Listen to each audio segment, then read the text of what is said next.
At my father's funeral, my brother smirked. He left her nothing. She never meant anything to him. The lawyer said nothing. I sat in silence. Then a nurse stepped forward, held up an envelope, and said, "He asked me to deliver this to her and only her." What was inside made everyone go silent. Even my brother turned white. At my father's funeral, while everyone was quiet, heads bowed, my brother leaned over and whispered something that made my blood run cold. "He left her nothing," he said, loud enough for a few people around us to hear. "She never meant anything to him." I didn't react. I didn't even turn my head. I just stared straight ahead, my hands clenched in my lap. My stomach twisted, but I wouldn't give him the satisfaction of seeing me crack. I had come to say goodbye, to pay my last respects, even if my relationship with my father had been complicated, distant, mostly silent, sometimes painful. But I never expected cruelty from my own brother, not today. Lance always knew how to twist the knife. He was my father's favorite, the golden son who could do no wrong. He inherited the business, the house, the trust. I inherited nothing but silence. After the service, the lawyer confirmed it. Everything had been left to Lance, every last dollar. He sat there smug, pretending to mourn, but his eyes sparkled like he had won some prize. I stayed quiet. What was the point in arguing with the dead? But just as the lawyer began packing up his papers, a nurse I'd never seen before stepped forward. She looked nervous, but determined, holding a small white envelope. She said, "Are you Amira Thorne?" I nodded. "He asked me to deliver this to you and only you." And that's when everything changed. I hadn't seen my father in nearly 2 years before the funeral. Not since our last conversation ended in silence. No yelling, no final blowout, just the quiet disappointment of two people who had never really understood each other. His name was David Thorne. To most people, he was a respected man, a sharp businessman, co-founder of a financial firm, a donor to 3 local charities, and the face of control and order. But to me, he was something else entirely, an absence. He was the man who raised me without ever really seeing me. My brother, Lance, was different. He was the image of my father in every way, confident, polished, goal-driven. He joined Dad's company right out of college, was promoted within a year, and started wearing suits that cost more than I made in a month. He knew how to speak Dad's language, numbers, results, legacy. I didn't. I was the daughter who pursued writing, moved away from the city, and never came back for the family holidays. I became the stranger they spoke of in short, sharp phrases. When I was little, my father kept to himself. My mother, Elise, was the warmth in the house. She would sing while she folded laundry, kiss our foreheads even when we didn't want her to, leave little notes in our lunchboxes with smiley faces and short poems. When she died, I was 10. Lance was 13. Her funeral felt like the start of something we couldn't name, but felt every day after. The house got colder. My father became a man of strict routines and brief nods instead of hugs. Lance adapted. I didn't. As the years passed, I tried. I really did. I brought home stories I had written. I got scholarships, graduated early, submitted my first short story to a national contest. I remember handing it to him at dinner one night excited, waiting for his reaction. He didn't even open it. He pushed it aside, asked me if I had considered a real job. That night, I stopped trying to prove anything to him. Our final conversation was 2 years ago. I'd called to tell him I was moving to Vermont to take a job teaching creative writing. It wasn't glamorous, but it was mine. I thought maybe this time he'd be proud, but all he said was, "So you're still running from responsibility?" I told him he didn't know who I was. He said, "Maybe I don't want to." And that was it. We never spoke again. So when I stood in the church surrounded by people in dark suits and stiff expressions, I didn't know how to feel. Grief was there. Yes, but it wasn't clean. It was mixed with resentment, guilt, confusion. I had lost something I never really had, and that was a strange kind of ache. Lance stood near the casket like he was hosting the event. He shook hands, gave short rehearsed smiles, offered polite nods. When I arrived, he looked me over like I was a stranger who had wandered in off the street. "Didn't think you'd come," he said. I did. "That's brave, considering." "Considering what?" I asked. He didn't answer, just walked away like I had already lost some invisible contest I never agreed to play. During the service, I watched people cry. Some spoke about my father's generosity. One man said he mentored him for years and changed his life. Another called him a pillar of the community. I listened, wondering if we had known the same man. The will reading was scheduled right after the service. It was held in a side room at the funeral home. The lawyer, Mr. Carlyle, was professional, old school, with a briefcase that looked older than I was. He greeted us, opened a folder, and began reading. To my brother, everything. To me, nothing. No explanation. No note, no acknowledgement. I expected disappointment, but somehow hearing it out loud still hit harder than I imagined. Like he had taken one last chance to erase me, and this time it would stick. Lance turned to me with that smirk I'd known since childhood. The one that said he had won again and I would never catch up. That's where I sat, number alone, watching him bask in victory. And then a woman I had never seen before, a nurse, stepped forward holding a white envelope in her hand. She said, "Are you Amira Thorne?" I said, "Yes." She looked me straight in the eye. "Your father asked me to give this to you and only you." The moment the nurse handed me the envelope, the air in the room shifted. Her name tag read Mallory, and her face was lined with kindness and something else, protectiveness, like she was guarding something important. She didn't glance at anyone else, not even Lance, who was standing only a few feet away. Her eyes stayed on me. "Your father was very clear," she said. "This is for you, no one else." Lance stepped forward, irritation breaking through his polite facade. "I'm sorry. Who are you again?" "I'm Nurse Mallory. I cared for your father during the last weeks of his life." Lance forced a polite smile. "Then I assume you're familiar with his will." "Everything's been settled." Mallory didn't flinch. "He also left this. He gave it to me directly and said it was only to be opened by his daughter, Amira." Mr. Carlyle, the lawyer, raised an eyebrow. "I wasn't informed of any additional documents." Mallory opened her bag and pulled out a sealed white envelope. It was slightly worn at the corners. My name was written on the front in thick black ink, his handwriting. There was no mistaking it. I took it without saying a word. Lance scoffed. "This is ridiculous. Probably some sentimental nonsense. Doesn't change anything." I turned to him, calm on the outside, but fighting to keep my voice steady. "Then why do you look nervous?" He didn't answer. I sat down and stared at the envelope. My fingers trembled, but I held it tightly. I wasn't ready to open it, not yet. There were too many eyes, too many agendas. For a moment, I just needed to breathe. The room was silent, tense, as if the will had been a performance, and now this envelope had interrupted the script. Lance paced. Mr. Carlyle looked uncomfortable. Even some of our distant relatives shifted in their chairs, unsure what to say. Mallory broke the silence. "Your father wasn't a perfect man," she said, her voice low but unwavering. "But in the last few weeks, he tried to make peace with that. He spoke about you often, Amira, not about your failures, about your strength, about how he wished he'd seen you sooner." I blinked, unsure how to take that in. It didn't fit with the man I had known, the man who missed recitals, forgot birthdays, stayed late at work to avoid dinner conversations, and yet here she was, a stranger, telling me he had been thinking about me in his final days. Lance couldn't take it anymore. "Whatever's in that letter, it has no legal standing. The estate is already transferred." "I don't care about the estate," I said. "This isn't about money." But that wasn't entirely true. It wasn't about the money itself. It was about what it represented: recognition, inclusion, a sign that I mattered to the man who had always kept me at arm's length. Mr. Carlyle cleared his throat. "Technically, anything outside the will can't impact the division of assets. But if there's evidence of a final wish, especially from a medical witness, it could complicate matters." Lance turned on him. "You're a lawyer. You should know better than to entertain this." "I'm also an officer of the court," Carlyle replied coolly. "And if there's video or signed testimony, it's worth reviewing." Mallory reached into her bag again. "He asked me to record something. He couldn't physically sign a new document, but he wanted his words captured. He said, 'They'll believe it if they hear it from me.'" My heart pounded. I looked at the envelope again, still sealed in my hand. My father had never been a sentimental man, but maybe near the end, he had changed. Maybe he had finally seen me, not as a burden or disappointment, but as his daughter, as someone worth reaching out to. "I want to open it alone," I said. Lance rolled his eyes. "Of course, you do." "I'm not doing this for drama," I said. I need to know what he was trying to say, and I'm not going to let your bitterness ruin that. He didn't respond, just turned away, jaw clenched. As I walked out of the room with the envelope clutched in my hand, I felt something I hadn't felt in years. Not victory, not even hope, clarity. Whatever was inside, it was meant for me, and no one could take that away. I stepped outside with the envelope pressed tightly in my hand. The funeral home's garden was quiet, tucked behind the building where no one followed. For the first time all day, I could breathe. I sat on a wooden bench near the fountain, my fingers tracing the edge of the envelope. It felt heavier than it should have.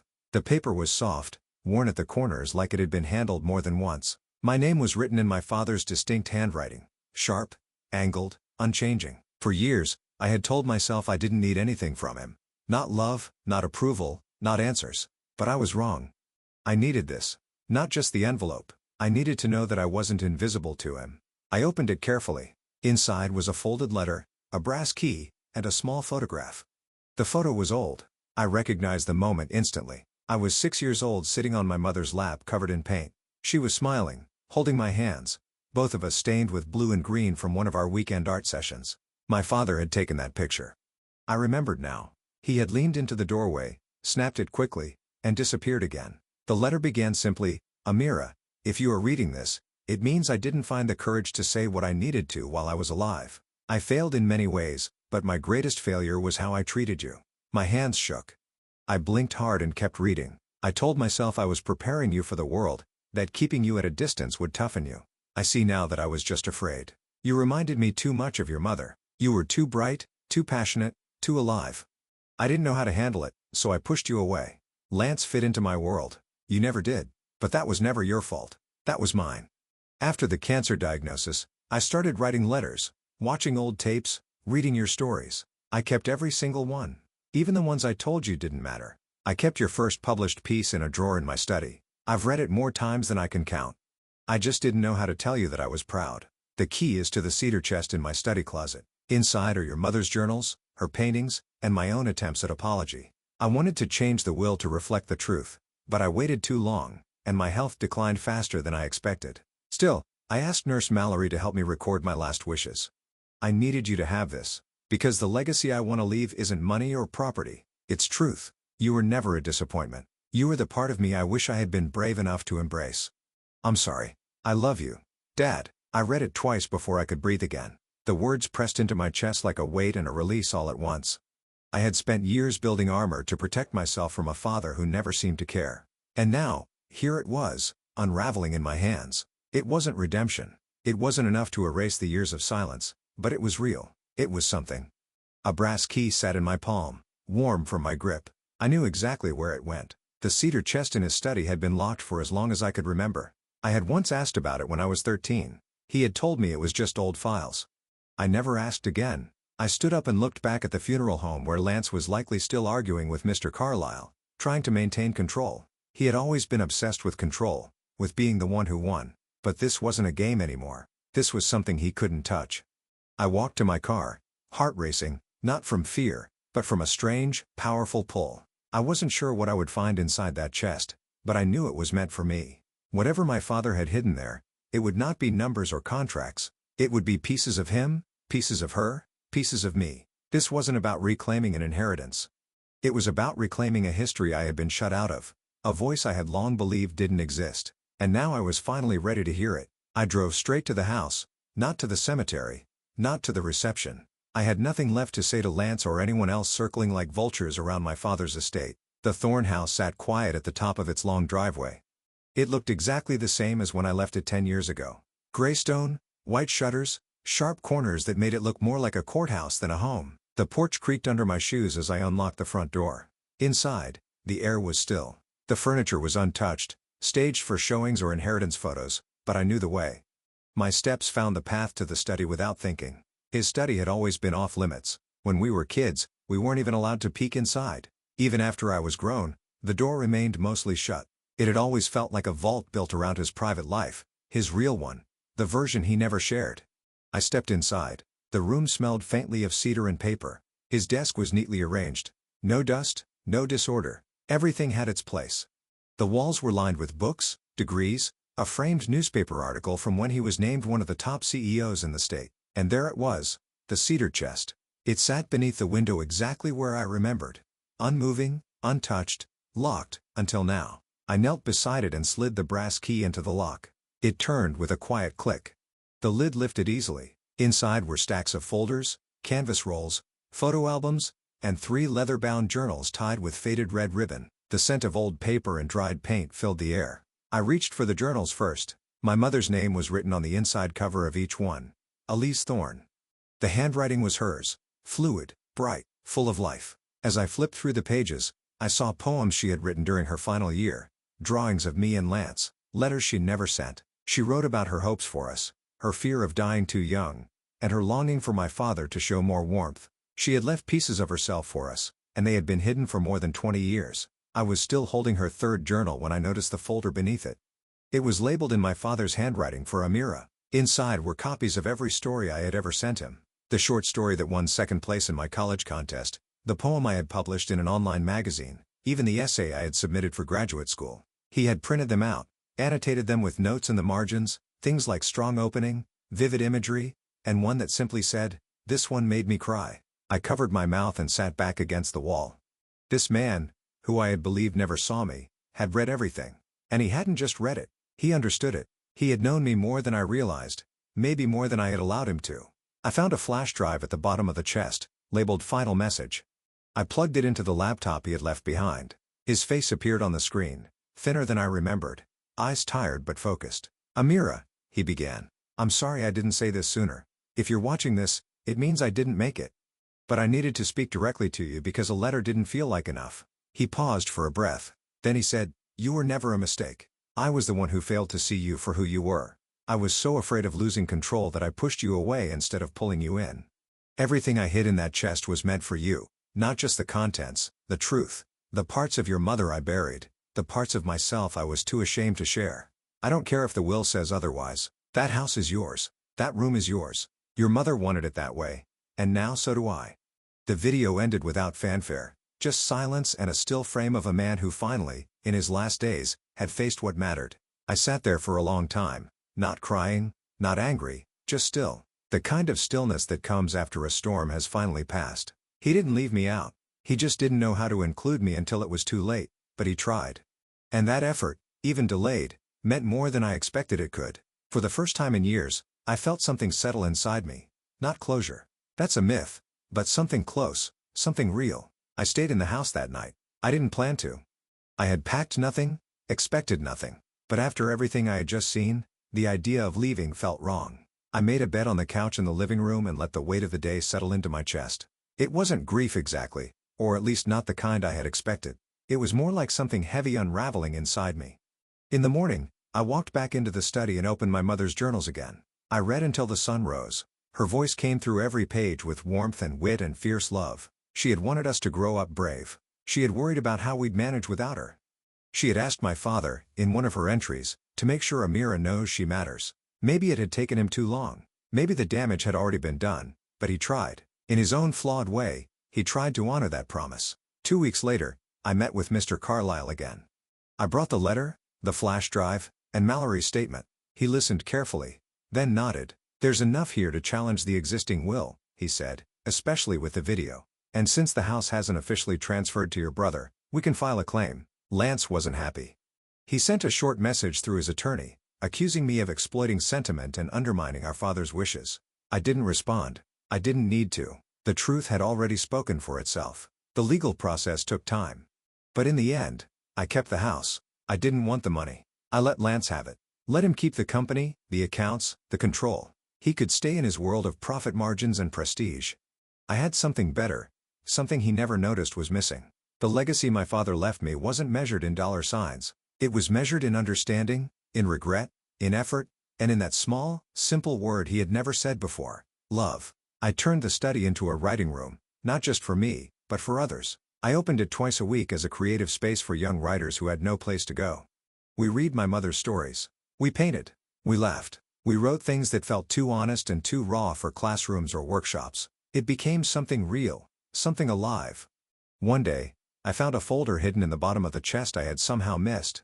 It was filled with letters my father had written but never sent. Some were addressed to me. Others were notes to himself. They weren't polished or even coherent in places, but they were honest. And they showed a man who had spent the last months of his life trying to understand who he had been and who he had hurt. That was the thing I never expected. Not just the apology, but the effort behind it. He could have died with the same silence he lived in, but he didn't. He asked a nurse to deliver something no lawyer could. He chose words over wealth, meaning over inheritance. That choice rewrote the end of our story. Months later, I published a book, a hybrid memoir. Half my writing, half my mother's journals and artwork. At the center was my father's letter. I titled it, "The Chest Under the Window, A Daughter's Inheritance." It didn't hit bestseller lists. It didn't make headlines, but it found readers. One day at a book event, a teenage girl walked up to me, clutching her copy like it was something fragile. She asked, "Did your dad ever read your stories while you were still writing them?" I paused for a moment before answering. Then I said, He did, just not when I needed him to. She nodded like she understood something I hadn't expected her to. That was the truth of it. Some people find their way back too late to change the past, but not too late to leave something meaningful behind.